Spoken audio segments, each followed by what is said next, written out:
প্রত্যেকটা গানে তো শাকিব ভাই ইউনিক।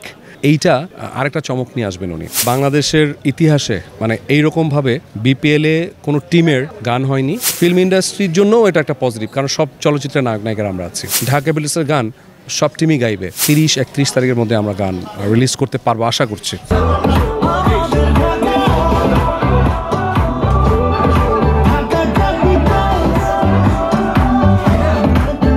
ঢাকা ক্যাপিটালসের থিম সঙ্গের শুটিং হচ্ছে বিশাল আয়োজন এফডিসিতে। এখানে আমরা এসে দেখলাম যে চিত্রনায়ক ইমন তিনি পারফর্ম করছেন, তার কাছ থেকে শুনবো অভিজ্ঞতা।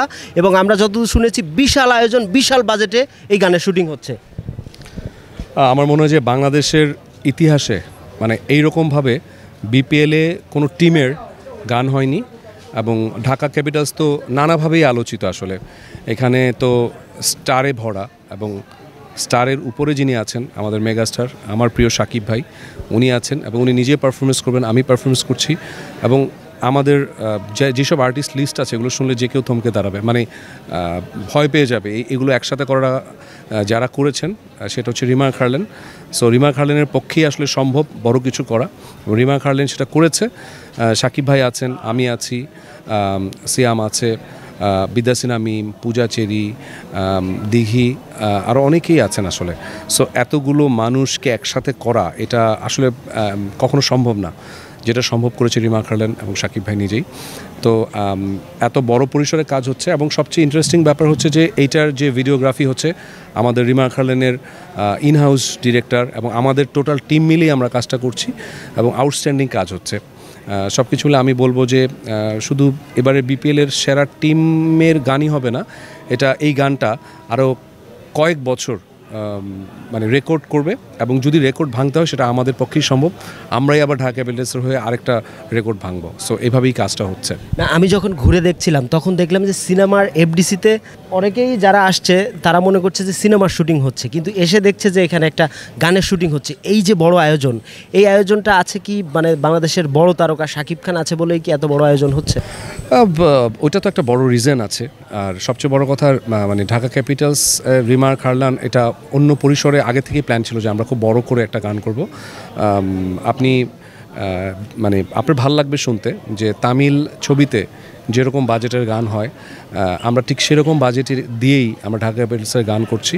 গানটা গেয়েছে প্রীতম, এই সময়ের মানে খুব ভালো কাজ করছে। এর আগে তুফানে উড়াধুরা দিয়ে সে অসম্ভব আলোচিত। প্রীতম গানটা করেছে, আমরাই পারফরমেন্স করছি। সো নানাভাবে এই গানটা শুধু বিপিএলের জন্যই নয়, ফিল্ম ইন্ডাস্ট্রির জন্যও এটা একটা পজিটিভ, কারণ সব চলচ্চিত্রের নায়ক নায়িকারা আমরা আছি। আমরা বলতে পারি এই গানটা হয়তো ভাই গানের মাধ্যমে ঢাকা ক্যাপিটালস আরও মানুষের কাছে পৌঁছাতে পারবে। ডেফিনেটলি আমার মনে হয় না এবার বিপিএলে অন্য টিমরা কোনো গান থিম সং করছে কিনা আমরা এখনও জানি না, হয়তোবা করছে হয়তোবা করছে না। কিন্তু আমার মনে হয় যে একটা সময় ঢাকা ক্যাপিটালসের গান সব টিমই গাইবে, কারণ দিন শেষে তো সবাই ঢাকা, আমাদের রাজধানী ঢাকা। লাকিলি আমরা ঢাকা ক্যাপিটালস পেয়েছি।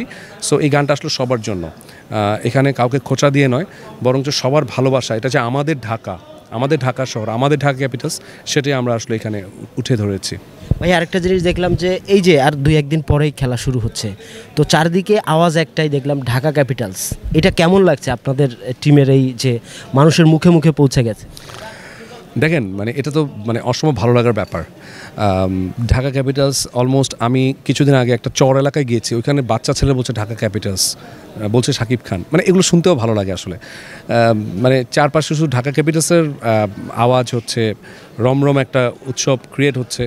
সো আমার কাছে মনে হয় যে বাংলাদেশের সবাই যেই দলের সাপোর্টই করুক না কেন, দিন শেষে সবাই ঢাকা আসলে, আমরাই ঢাকা, আমরা সবাই ঢাকা আসলে। একটু যদি হিন্টস পাই, শাকিব খান কীভাবে এই গানে নিজেকে প্রেজেন্ট করবেন? ডেফিনেটলি মানে ফিল্মে যেভাবে আমরা দেখেছি প্রত্যেকটা গানে তো শাকিব ভাই ইউনিক, প্রত্যেকটা গানেই তার পারফরমেন্স ইউনিক। এটা আমার কথা না, এটা সবার কথা।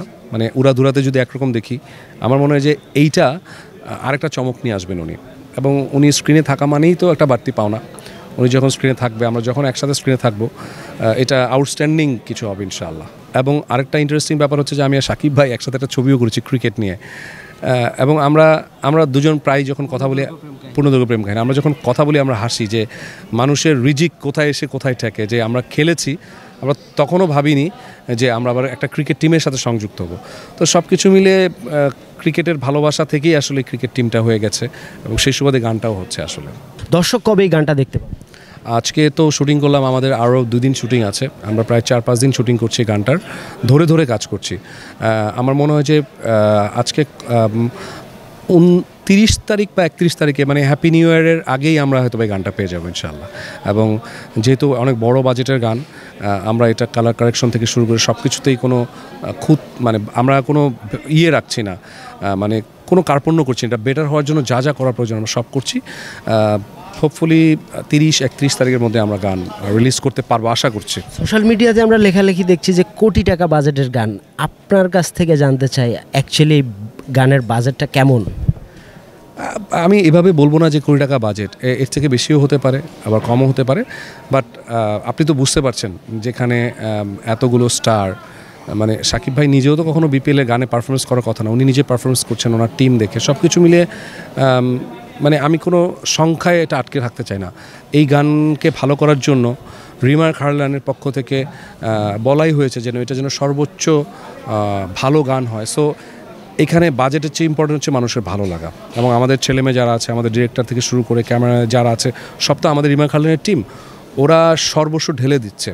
আমরা হয়তো অন্য কাউকে হায়ার করলে এই আন্তরিকতাটা পেতাম কিনা আমি জানি না, বাট আমাদের ছেলেমেয়েরা যেটা করছে, মানে I proud of them, that's it.